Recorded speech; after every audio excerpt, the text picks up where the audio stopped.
Beberapa orang telah jadi sangat bingung belakangan ini dengan Ethereum yang harganya mompa naik dan duduk dengan nyaman di posisi nomor 2 pada CoinGecko. Namun, jika kalian scroll ke beberapa peringkat di bawah, kalian lihat satu koin lain dengan nama yang mirip yang juga lagi naik harganya tapi masih lebih murah. Namanya Ethereum Classic dengan harganya yang hanya lebih dari $100 Amerika Serikat di sekitar peringkat 16. Juga kenapa kok ada yang namanya Bitcoin Cash yang duduk di peringkat 10 teratas tapi dengan harganya hanya lebih dari $1.000 Amerika Serikat. Well, mereka ini adalah fork dari koin originalnya. Dan hari ini kami akan jelaskan ke kalian tepatnya tujuan mereka dan kenapa ini terjadi. Juga cari tahu apa versi lebih murahnya proyek kripto terkenal ini, buang-buang waktu kalian atau enggak. Oke, let's go.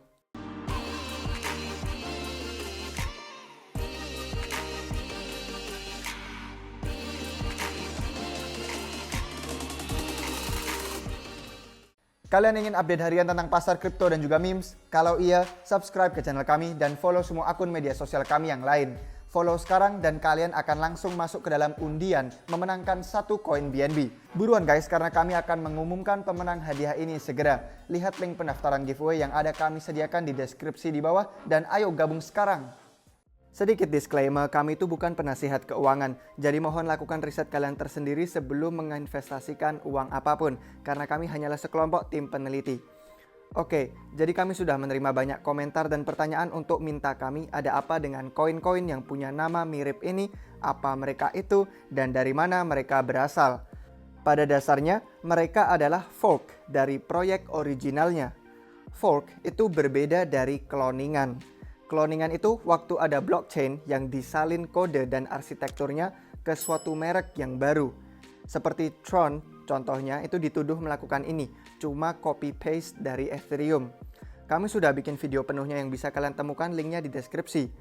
Untuk tingkat yang lebih kecil, Binance Smart Chain juga merupakan cloningan Ethereum, hanya saja dengan struktur node komputer yang berbeda untuk membuatnya sangat murah.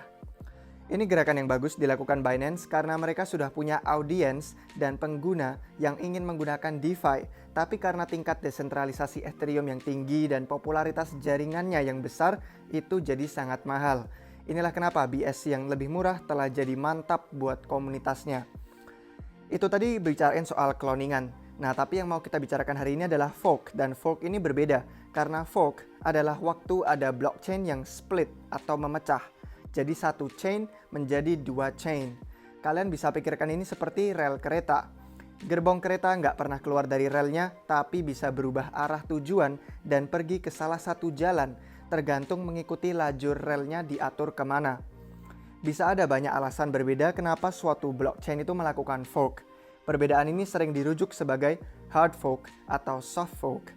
Soft fork adalah sesuatu yang normalnya terencana dan merupakan kesempatan bagi para pengembang untuk menambahkan perbaikan ke jaringan. Jadi dengan perbaikan yang baru ini, chain-nya itu bisa pindah haluan untuk mengikuti jalur yang sekarang punya fitur-fitur baru. Hard fork adalah sesuatu yang kerap lebih bermusuhan atau sesuatu yang terjadi karena komunitasnya saling tidak setuju dan terpecah menjadi jalan, tim, atau faksi yang berbeda. Kasus tentang ini yang paling terkenal adalah split atau pemecahan Ethereum. Ini dari mana kita jadi dapat token ETH dan token ETC. Jadi kenapa ini terjadi? Well, ini cerita yang panjang dan rumit, tapi versi yang sangat simpelnya adalah di hari-hari awalnya Ethereum ada peretasan yang besar yang disebut The DAO, yang pada saat itu memiliki ETH lebih dari 3,6 juta dolar Amerika Serikat atau sekitar 15% total supply ETH pada waktu itu. Ini merupakan isu yang besar bagi jaringan awal Ethereum. Berbagai solusi diusulkan dari melakukan soft fork, hard fork, dan juga semua alasan lain di antaranya. Pada dasarnya komunitasnya tidak 100% setuju, dan sementara mayoritas komunitas Ethereum sudah memperbaiki peristiwa hack DAO ini, sebaik yang bisa mereka lakukan dan melanjutkan pengembangannya, ada saja 1% kecil orang yang nggak setuju dengan arah tujuan baru ini, dan mereka jadi ganti merek versinya chain Ethereum menjadi Ethereum Classic. Telah ada beberapa perselisihan pendapat lain sejak itu, dan jika kalian ambil ETH 2.0 sebagai contoh, mereka akan menghapus mining atau penambangan di masa mendatang. Tapi ETC itu nggak akan berubah dari model itu dan akan terus memperbolehkan mining dan proof of work. Inilah gimana kita jadi punya perpecahan di komunitas Ethereum, dan sementara mayoritas sudah mengikuti ETH bersama termasuk pendirinya Vitalik, sekelompok kecil orang beralih mendukung ETC atau Ethereum Classic. Hal yang sama juga telah terjadi di komunitas Bitcoin. Kebanyakannya ada personel besar yang mengepalai pecahan Bitcoin yang mendorong agenda khusus mereka. Bitcoin Cash atau BCH itu digerakkan oleh penciptanya Roger Ver. Roger itu seorang karakter yang sangat suka memecah belah dan banyak orang nggak begitu suka dia. Pada dasarnya, Bitcoin telah menjadi aset penyimpan nilai yang utama, bertindak seperti versi digitalnya emas. Tapi Roger itu nggak suka ini dan percaya bahwa ini bukanlah tujuan awalnya Bitcoin. Dia menganjurkan bahwa ukuran bloknya perlu diganti untuk memungkinkan pemrosesan yang lebih cepat, jadi bisa digunakan sebagai mata uang pembayaran pada toko-toko. Seperti pembayaran di dunia nyata, waktu kalian pakai mata uang fiat kayak rupiah. Ini tentu belum menjadi populer seperti mata uang fiat dan kita bahkan punya versi kripto yang seperti stablecoins. Ya lagian nggak ada orang yang mau menghabiskan Bitcoin mereka. Mereka lebih senang pakai uang fiat dan investasi ke Bitcoin atau kripto lain. Tapi Roger itu mendorong sangat keras mencoba mengubah naratif tersebut, yang jadi alasan kenapa banyak orang nggak menghargai komentar dia.